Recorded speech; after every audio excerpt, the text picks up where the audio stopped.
Приближаются праздники, которые принято справлять большими компаниями за праздничным столом. Компания – это замечательно, гости – это прекрасно, подарки – это просто восхитительно. И даже готовить праздничный ужин на несколько человек в принципе может быть интересно и захватывающе, если вы, конечно, сами не превратите это в каторгу. Я знаю много людей, которые любят готовить, и я сама люблю готовить. Но я не знаю людей, которым нравится после этого мыть посуду. И даже если в мытье посуды после обычного семейного ужина можно еще найти какие-то медитативные достоинства, особенно зимой, стоишь себе, плещешься в тепленькой водичке, никто к тебе не пристает. Но когда речь идет о мытье посуды после парадного ужина на 12 персон с 4 переменными и десертом, одних ложек накапливается целый букет, и мытье посуды вручную может затянуться на часы. И это как раз тот момент, когда средняя женщина начинает стонать, что ей нужна рабыня Изаура. Согласно опросам, до сих пор одним из самых желательных подарков для женщины является посудомоечная машина. Посудомоечные машины сейчас уже достаточно распространены. Они бывают встроенные, бывают портативные, бывают большие, бывают поменьше, бывают вообще настольные, на 2 тарелки и 1 чашку. Откровенно говоря, я не очень понимаю, зачем они нужны. Мне кажется, быстрее помыть эти 2 тарелки вручную. И тем не менее, портативные настольные посудомоечные машины пользуются спросом. Люди настолько не любят мыть посуду. И я их за это не виню. Посудомоечная машина была одним из самых выдающихся и очень полезных изобретений.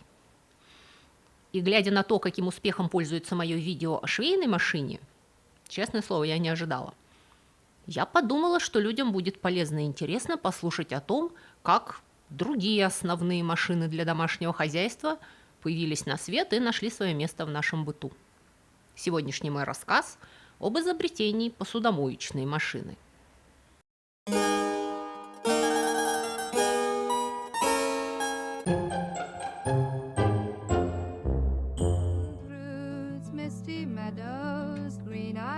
Культура питания в европейской цивилизации движется в сторону упрощения процесса. Если, когда я была маленькой, моя бабушка считала абсолютно нормальным и единственно возможным давать мне на обед закуску, суп, второе и компот. А компот? И, скорее всего, это то, как вас кормили в вашем детском саду, 1, 2 и 3. То современные дети, современная молодежь все больше и больше сползает к перекусыванию на ходу. Бутерброд в руку и побежал. Но в XIX веке приличные люди, имевшие дом, имевшие хозяйство, имевшие зарплату, не обязательно богатые, но люди, которые имели деньги и быт, как правило, за обедом ели несколько блюд. Что уж говорить об обедах в богатых семьях, там несколько перемен блюд были абсолютной нормой. Все это требовало большого количества посуды, которую кто-то должен был регулярно мыть. И тут есть еще один момент. Однажды одна моя подруга пришла ко мне совершенно кипя, и она рассказала, что ее муж ласково посмеялся над ней, что она постоянно бьет посуду. «Конечно!» – кричала она, пока я пыталась отпоить ее чаем. «Конечно, я бью посуду в нашем доме, я, потому что я единственный человек, который ее моет. Когда вы моете посуду, есть наибольший риск ее разбить. Когда у вас мыльные руки, посуда мыльная, все выскальзывает у вас из рук и падает в раковину, наполненную другой посудой. Это и есть тот момент, когда вы теряете большую часть семейного фарфора и хрусталя.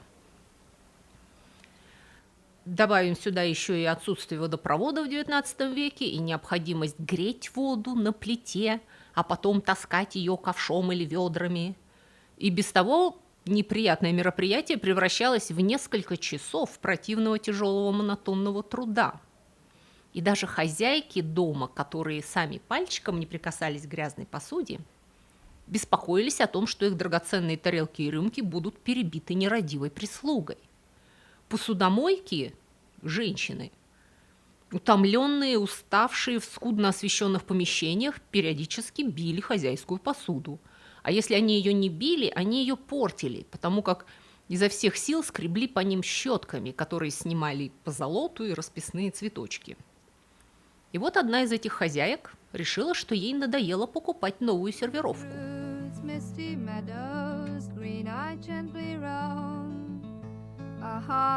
Ее звали Джозефин Кокрейн.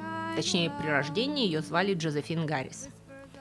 Она очень символично родилась 8 марта в 1839 году, в год изобретения фотографии, дагеротипии.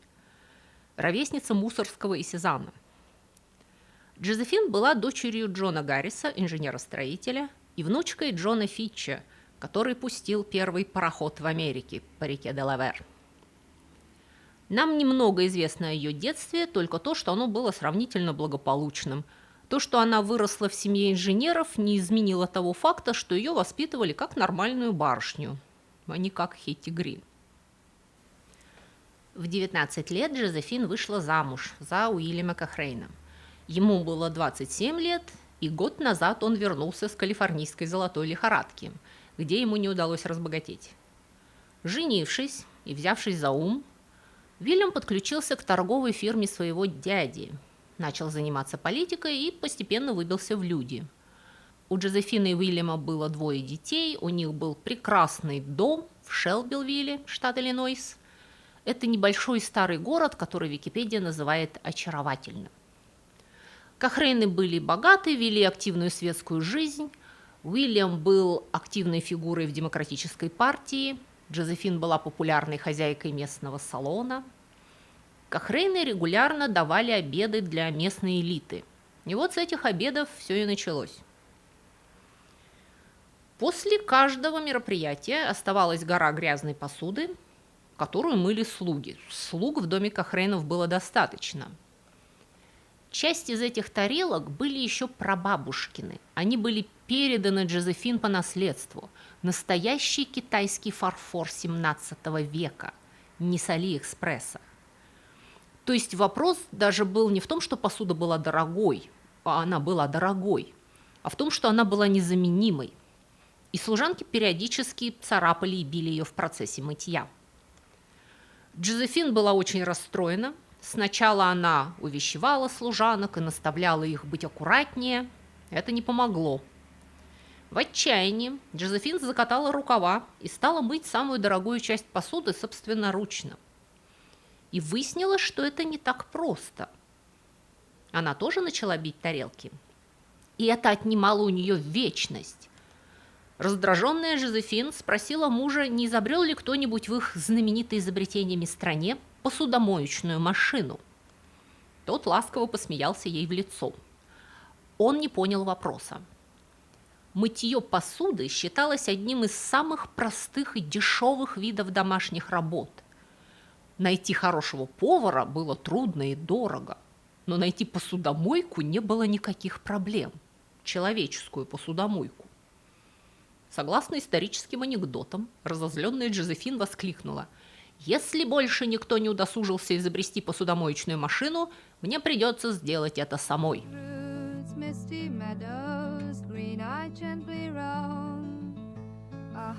На самом деле, на тот момент, а мы говорим о начале 80-х годов XIX века, были изобретены уже как минимум 2 посудомоечные машины. Но их дизайн был настолько неудачным, что дальше первоначальных прототипов дело не пошло. Проблема с посудомоечными машинами была, в общем-то, та же самая, что со швейными машинами. Вы удивитесь, насколько трудно воспроизвести механическими средствами работу человеческих рук, которая кажется нам простой, повседневной и элементарной. Под словом «посуда» понимаются очень непохожие по форме вещи. Некоторые из них имеют довольно сложную трехмерную форму. Стандартизовать процесс мытья разных предметов сервировки оказалось трудным делом. При этом самая тупая служанка с этим справлялась на ура. То есть отношение к изобретению посудомоечных машин тогда колебалось между «а зачем это нужно? Ведь это так просто, и на это всегда есть слуги». И «а если вы попробуете это сделать, то как вообще это сделать? Как вы замените человеческие руки щетками? Как машина будет держать посуду в тот момент, когда щетка будет ее скрести? Как она будет ее поворачивать?» В 1850 году Джоэл Хоутон спроектировал деревянную машину для мытья посуды, которую приводил в движение рычаг. Насколько мне удалось понять из его патента, может быть, я неправильно поняла, но я дам ссылку внизу, благо все патенты лежат в открытом доступе. Там тарелки устанавливались в такую карусель, на вроде как слайды. Карусель раскручивалась вручную ручкой, а вода выплескивалась на тарелки, когда они проходили мимо выреза в чане, чем-то на вроде черпаков водяного колеса. Я уверена, что тарелкам было очень весело. Тарелки вертятся, вода плещется. Я не понимаю, кто в здравом уме и трезвой памяти согласился бы установить это у себя на кухне. Представляете себе посудомойку со снятой дверцей? В 1860-х годах Л.А. Александр запатентовал посудомоечную машину, похожую на современные стиральные машины с вертикальной загрузкой. То есть это был такой чан с крышкой и с пропеллером на дне. Чуть выше пропеллера располагалась проволочная полка, на которую ставились тарелки, после чего туда заливалась вода, крышка закрывалась, и с помощью, опять же, ручки вы вращали пропеллер, вода баламутилась в чане и теоретически мыла посуду в грязной воде. Ни то, ни другое изобретение далеко не пошли. Они мыли посуду так же медленно, как человек, но хуже. И совершенно не оправдывали себя при наличии дешевых рабочих рук вокруг. Нужно было прийти к абсолютно принципиально новому инженерному решению. И Джозефин Кохрейн, 45-летняя дама, не имевшая никакого специального образования, начинает пытаться нарисовать механизм будущего устройства на бумажке. Но сначала она провела несколько экспериментов на кухне в раковине, с размаху плеща мыльную воду на посуду. И она поняла, что силы тяжести недостаточно, просто поливая грязную посуду водой, отмыть ее нельзя. И Джозефин начала применять идеи, которые в тот момент уже существовали вокруг нее.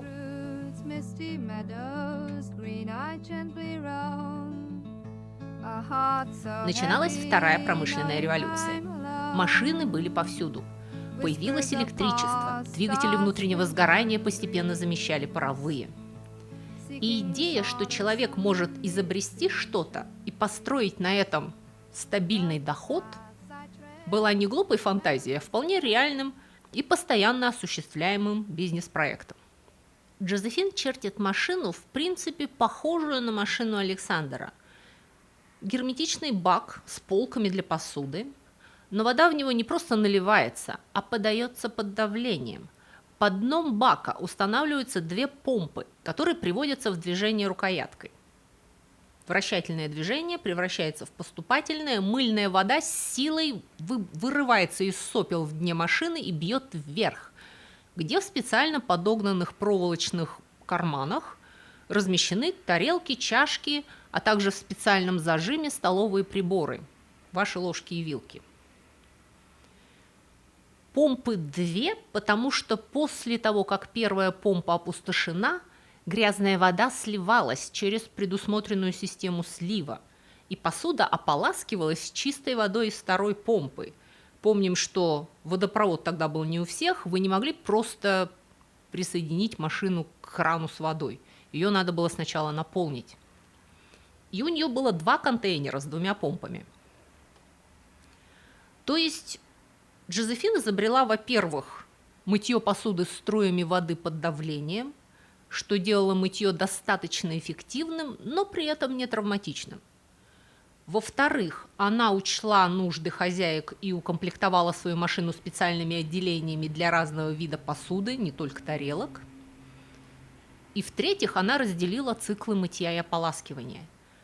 Джозефин Кокрейн фактически изобретает современную посудомоечную машину. Муж пообещал Джозефин помочь ей с организацией производства и в целом рекламой и дистрибьюцией машин, если ей удастся довести свои фантазии до реального товара. Он был высокопоставленным человеком с большими связями, и его помощь была бы абсолютно незаменимой. К сожалению, через 2 недели после начала проекта он внезапно умер от сердечного приступа. Оставшись вдовой, Джозефин обнаружила себя в неожиданно тяжелом положении. Выяснилось, что их шикарный образ жизни висит в воздухе, и у ее мужа было больше долгов, чем доходов. В 45 лет она впервые в жизни оказывается в необходимости срочно начать зарабатывать себе на хлеб. Эта отважная дама решает, что ее изобретение станет ее путевкой в жизнь, что она будет зарабатывать как изобретатель и промышленник.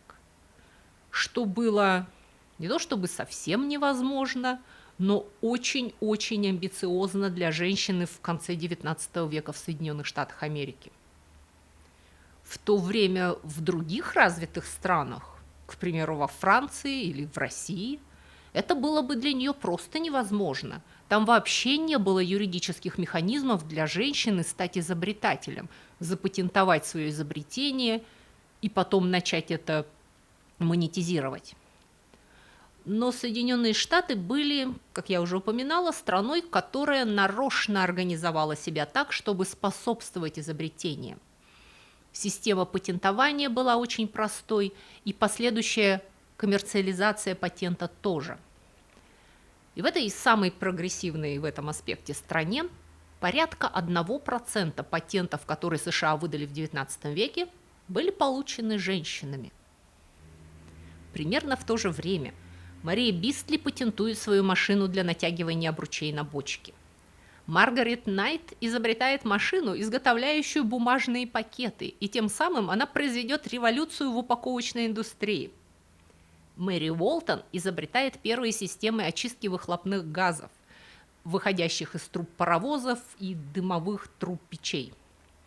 Но эти женщины были уникумами, и им пришлось преодолеть массу дополнительных проблем, дополнительных тем, которые возникали у изобретателей мужчин. Отсутствие образования было первой проблемой.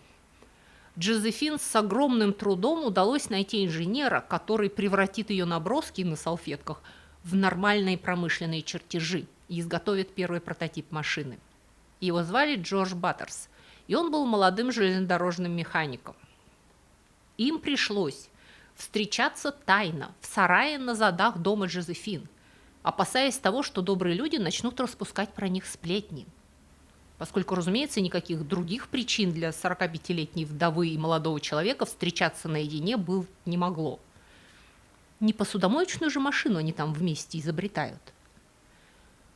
Баттерс останется ее компаньоном и соратником на протяжении всего ее творческого пути. Это окажется очень удачным партнерством. Джозефин получила патент на свое изобретение 28 декабря 1886 года. Ей удалось продать несколько машин своим, фактически знакомым, другим светским дамам, хозяйкам больших домов. И это все. Дело в том, что ее машина получилась довольно дорогой. Ни о каком массовом производстве речи не шло. Каждая машина изготовлялась индивидуально и стоила от 75 до $100. Это больше, чем 4000 на современные деньги. Что было просто не по карману средним семьям.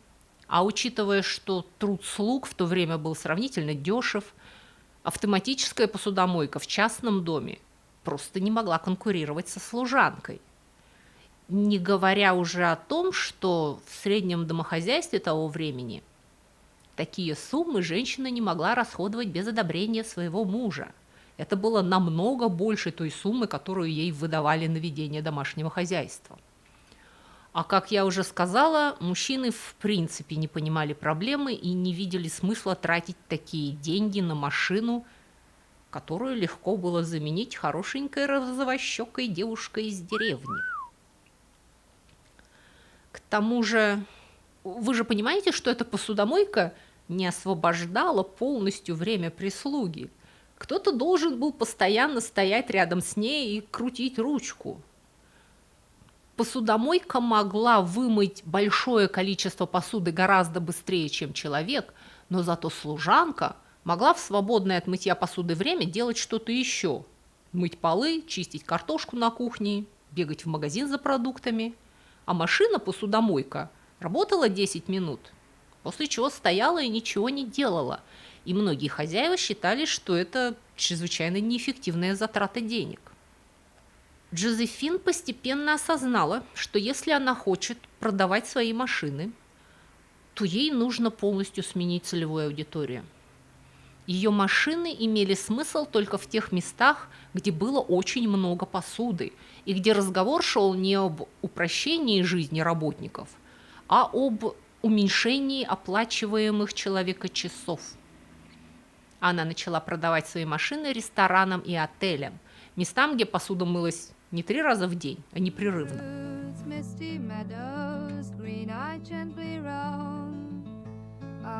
И если вы думаете, что для женщины в конце XIX века было нормально и легко просто войти в большой отель без сопровождения мужчины, пересечь его гигантское лобби, чувствуя на себе удивленные взгляды людей, не понимающих, что она здесь делает, после чего подойти к ресепшену и попросить пригласить менеджера, потому что у нее есть бизнес-предложение.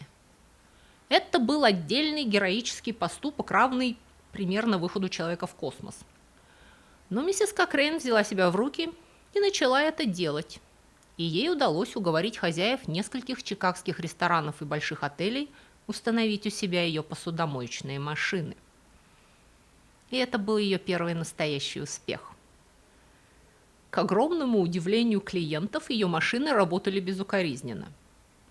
Как я понимаю, в те времена изобретателей было очень много, и хозяева бизнесов привыкли, что после того, как они купили какую-то машину, и изобретатель получил деньги, он испарялся в воздухе, и на следующий день этот агрегат переставал работать.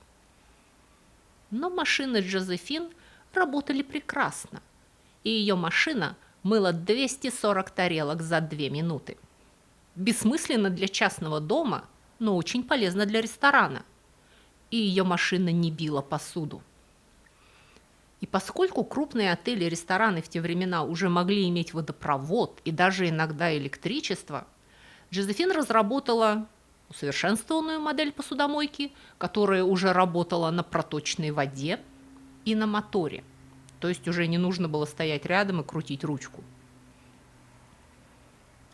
С 5 мая по 31 октября 1893 года в ознаменование 400-летия прибытия Христофора Колумба в Новый Свет в Чикаго прошла Всемирная выставка, которую также будут называть Чикагской колумбийской выставкой. Эта выставка стала большим делом не только для города Чикаго, но и для всей страны. Экспозиция охватывала почти 3 квадратных километра. Для нее было построено 200 прекрасных новых временных зданий, окруженных каналами и лагунами. Вдоль берега озера посетители ехали по самодвижущейся дорожке, примерно такой, какие вы сейчас используете в аэропортах. Первое в истории колесо обозрения переплюнуло Эйфелеву башню по эффекту на публику, хоть и было, конечно, гораздо ниже, но зато оно вращалось. Более 27 миллионов человек посетили выставку за 6 месяцев ее работы. Здание электричества полностью освещалось электрическими лампами, а внутри можно было посмотреть на кинетоскоп Томаса Эдисона, на сейсмограф, электрические инкубаторы для куриных яиц и телеграф с кодом Морзе.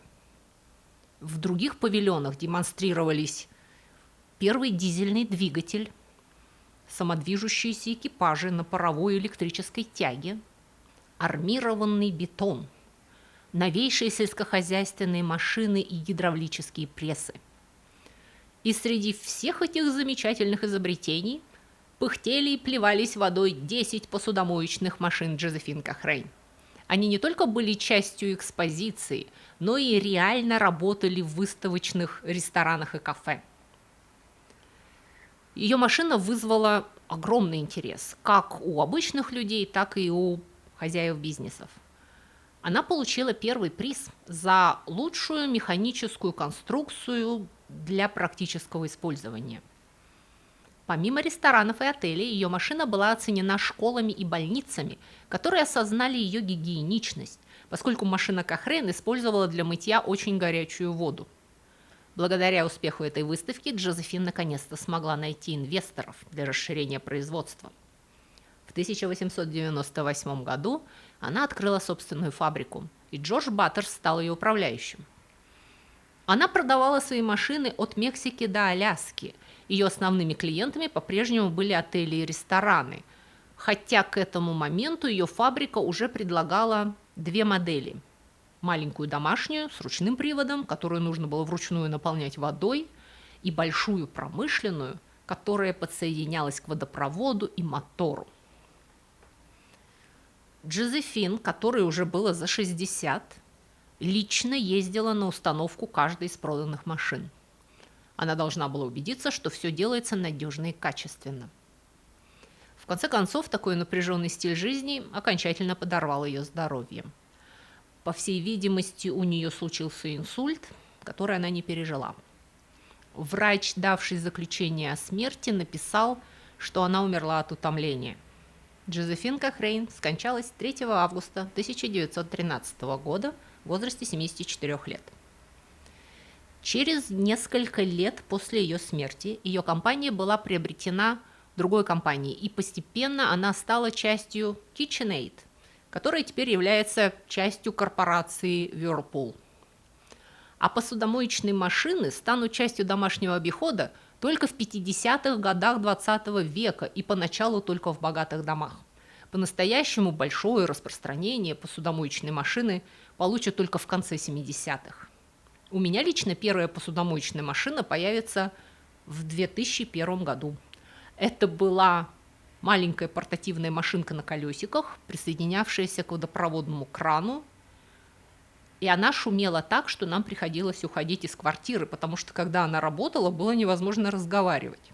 Но посуду она мыла просто замечательно и без моей помощи. Да здравствует прогресс! На сегодня у меня все. Не забудьте поставить лайк и подписывайтесь на мой канал, если вам нравятся подобные рассказы. Дальше будет реклама моих других проектов. Если вы уже подписаны на мои блоги, спасибо вам за поддержку моего канала. И я с вами прощаюсь. Всего вам доброго. До свидания.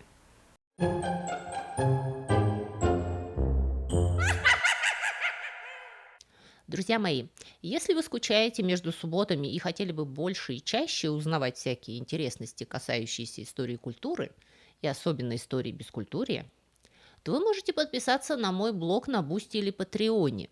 Эти два блога абсолютно одинаковые, я там пишу одно и то же. Просто Бусти умеет принимать оплату российскими платежными средствами, а Patreon принимает разные международные кредитные карточки. И на этих блогах я почти каждый день публикую занимательные рассказы с картинками. Это на первом уровне подписки. А на втором уровне вы еще получите доступ к дополнительным коротким видео. Кроме того, если вам не нравится вся эта реклама, которую в вашей стране вставляет в мои видео YouTube, это еще одна причина подписаться на блоги, потому что там я размещаю субботние видео без рекламы. И на 15 минут раньше, чем на YouTube. Это для тех, кто к субботе конкретно соскучился. Еще один немаловажный ништяк для подписчиков – это возможность бесплатно скачивать мои художественные книги. Ссылку на онлайновый магазин, где вы можете их купить, я, кстати, тоже размещу внизу в описании. И последнее, но не по важности, причина подписаться на мой блог – вы тем самым поддерживаете этот канал и даете мне возможность все мое рабочее время посвящать вам. На сегодня у меня все. Всего вам доброго и до скорых встреч!